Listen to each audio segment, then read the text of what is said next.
देखिए, बुलडोजर से मामला नहीं है। जाति जनगणना के आधार पर ये मालूम होना चाहिए। हम भी देखिए ब्राह्मण नहीं कराएंगे तो हार जाएंगे। यह दो दुश्मन हैं सामाजिक न्याय के।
खाली करो।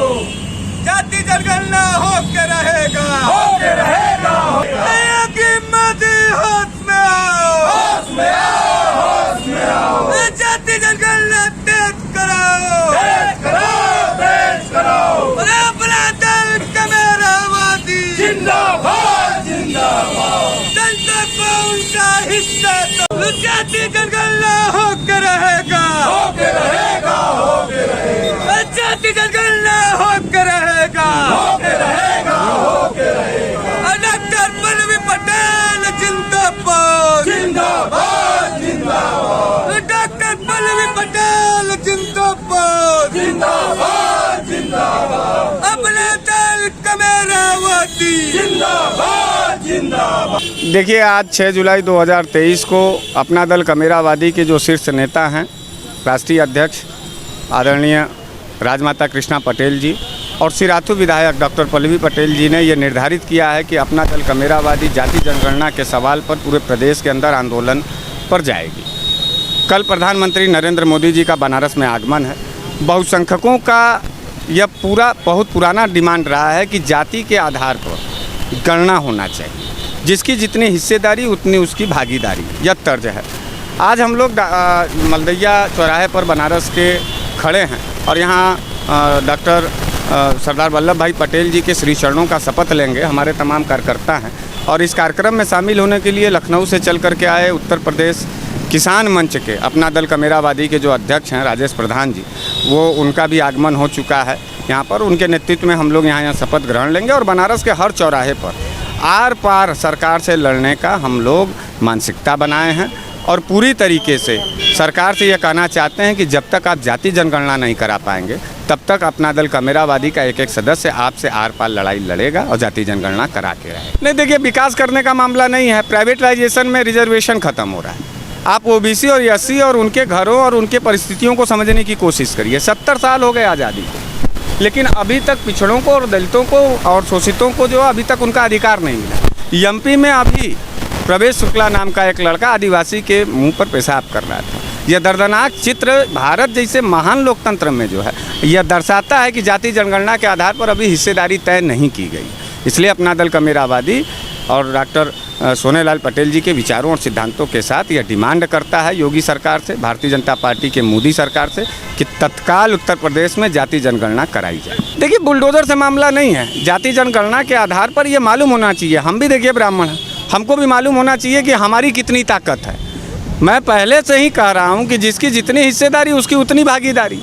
रिजर्वेशन पर जो हमले हैं, पिछड़ों के अधिकार पर जो हमले हैं, दलितों के अधिकार पर जो हमले हैं, वो पूरी तरीके से बर्बादी का कागार पर पहुंचा दिया गया और सरकार को मानवीयता के आधार पर पिछड़ों और ओबीसियों का सम्मान रखते हुए जाति जनगणना करा देना। नहीं कराएंगे तो हार जाएंगे।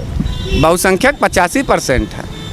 और पूरे देश के अंदर आज मोदी सरकार ओबीसी कैडर से आते हैं और उन्हीं का हिस्सा नहीं दिला पाएंगे तो प्रधानमंत्री को प्रधानमंत्री रहने का कोई अधिकार नहीं है। मैं राजेश प्रधान, किसान मंच प्रदेश अध्यक्ष, अपना दल कमेरावादी। सरदार पटेल जी के चौराहे पे हम लोग शपथ ग्रहण करने आए हैं जाति जनगणना को लेकर के। इस देश में जाति जनगणना बहुत ज़रूरी है, क्योंकि यह जो मनुवाद सामाजिक न्याय के लिए जाति जनगणना बहुत ज़रूरी है। यह दो दुश्मन हैं सामाजिक न्याय के, एक है पूंजीवाद, एक है मनुवाद। मनुवाद लाखों लोगों का अधिकार दबा के बैठा हुआ है, और पूंजीवाद जो है एक जो कारपोरेट, ये जो आरक्षित नौकरियां थी इसको दबा करके रखा हुआ है, ख़त्म कर रहा है। और हम देखा जाए जाति जनगणना से एक आंकड़ा सामने निकलेगा कि कौन रिक्शा चलाने वाला, ऑटो चलाने वाला, फुटपाथ पे काम करने वाला, कितने भिखारी इस देश में है। सबका जब आंकड़ा मिलेगा तब कहीं जाकर विकास हो पाएगा। बिना आंकड़ा के कैसा विकास और किसका विकास? यदि जो देखा जाए ओबीसी को देखा जाए, इनके नाम पे जो बजट आता है, जब ओबीसी का जाति जनगणना हुआ ही नहीं है, पूरे जातिवार जनगणना हुआ ही नहीं है, तो ये बजट मिला कहाँ रहा है, इसका भी पर्दाफाश होगा।